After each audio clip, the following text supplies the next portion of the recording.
Labadiena, trečiadienio balandžio 30 dienos žinios. Šiandieną Visagine įvyko tradicinė svariausių laimėjimų pasiekusių savivaldybės mokinių pagerbimo šventė. Apie vidurdienį erdvė tarp Gerosios Vilties mokyklos ir Visagino kultūros centro pasipuošė mėlynai baltomis vėliavomis, pasigirdo jaunimo mėgiama muzika, o į amfiteatrą pradėjo rinktis moksleiviai, jų pedagogai, auklėtojai, treneriai ir žinoma tuo metu nedirbantys tėveliai. Gražia tradicija jau tapo kiekvieną pavasarį pagerbti geriausius iš geriausių. Jau daug metų mes turime tradiciją, pasibaigus praėjusiems kalendoriniams metams, pagerbti prestižiniais merės apdovanojimais pačių aukščiausių laimėjimų pasiekusius mūsų miesto formaliojo ir neformaliojo švietimo įstaigų mokinius. Šiais metais mes specialiai laukiame šilto oro, kad galėtume šitą renginį organizuoti lauke ir kad kuo daugiau miesto žmonių, mokyklų bendruomenių galėtų dalyvauti ir pasidžiaugti jų laimėjimais. Tikimės, kad šitie laimėjimai jiems padės jų gyvenime, jų būsimoje karjeroje. Labai dėkojame žinoma pedagogams, kurie paruošė šios vaikus. Daugybė vaikų yra laimėjusių respublikinės olimpiadas, sporto varžybas čempionatus, meno, kūrybos konkursus ir ne tik respublikinius, bet ir tarptautinius. Iš viso įstaigos buvo pateikusios apie 200 vaikų pavardžių ir mums teko labai sunki misija. Mes atrinkome pačių aukščiausių laimėjimų pasiekusius mokinius ir šiandien bus apdovanoti 46 mokiniai. Tikime, kad šventė pavyks, kad visiems bus gera kartu. Ir tą progą noriu padėkoti Visagino kūrybos namų kolektyvui ir kultūros centro žmonėms už tai, kad jie kaip viena komanda padėjo organizuoti šį renginį. Skambant patrakusiai muzikai, į aikštelį įriedėjo 3 motociklai. Už baikerių nugarų sėdinčios merginos laikė vėliavas, kurių melsvame fone puikavosi pelėda, flamingas ir erelis.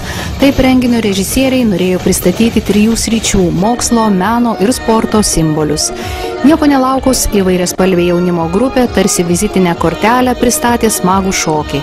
Tuo metu į sceną tyliai užkopė Visagino Česlovo Sasnausko menų mokyklos jaunių choras, o vedantieji pradėjo renginį kreipdamiesi į susirinkusius. Šiandien apdovanojami geriausi iš geriausių. Šventėje dalyvauja jūsų mokytojai, tėvai, treneriai. Be jų palaikymo nebūtų jūsų pasiekimų.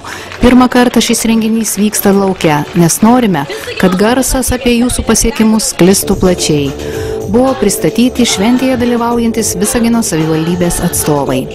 Šaunusis jaunių choras, vadovaujamas Rasos Rugaitytės ir Ilonos Alejūninės, draugė su solistu Gediminu Skačkausku, atliko smagią dainą Genelio raibumai. Juk mūsų jaunimas toks margas ir įvairus, kaip ir genys. Tada žodį tarti, atidaryti šventę ir teikti apdovanojimus buvo paprašyta Visagino savivaldybės merė Dalia Štraupaitė. Labai gera gyventi mieste, kuriame gyvena talentingi žmonės. Ir pats talentingiausias mūsų jaunimas, kuris pasiekė labai gerų rezultatų visose gyvenimo srityse, jų pradžios gyvenimo srityse ir garsina mūsų Visaginą. Todėl aš šiandien labai noriu nuoširdžiai pasveikinti jaunimą, palinkėti jiems stiprybės, optimizmo ir drąsiai žengti gyvenimo keliu ir siekti gerų tikslų ir gerų rezultatų. Merė dar palinkėjo jaunimui: būkite stiprus, drąsūs, veržlūs ir laimingi. Renginyje buvo pasakyta, didžios mintys kyla iš žinojimo, o didelį žinių bagažą turi dalykinių olimpiadų ir konkursų nugalėtojai. Vienas po kito į sceną buvo kviečiami labiausiai šioje srityje nusipelnę jaunieji visaginiečiai.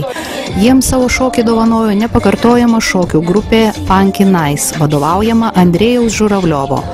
Po to buvo pagerbti meno, kūrybinių konkursų laureatai ir diplomantai. Jiems apdovanojimus teikė merė Dalia Štraupaitė draugė su administracijos direktoriumi Virginijumi Bukausku. Čia išgirdome jau labai gerai visiems pažįstamas menų mokyklos ugdytinių ir vaikų kūrybos namų auklėtinių pavardės. Po apdovanojimų skambėjo žavaus jaunių choro ir daugelio tarptautinių konkursų laureatų Arnoldo Petrausko ir Aurimo Jankausko atliekama daina. Mūsų šaunus jaunimas, kaip ir paukščiai, paliks savo lizdą, nes jų sparnai vikrus ir stiprus. Po šių vedančiųjų žodžių vyko svariausių laimėjimų pasiekusių sporto srityje jaunuolių apdovanojimo ceremonija. Besibaigiančių balandžio saulė šiandieną nepagailėjo savo spindulių. Gaivus vėjelis draikė merginų plaukus. Akį džiugino besišypsantys jauni veidai. Gražus, tikrai gražus Visagine auga jaunimas.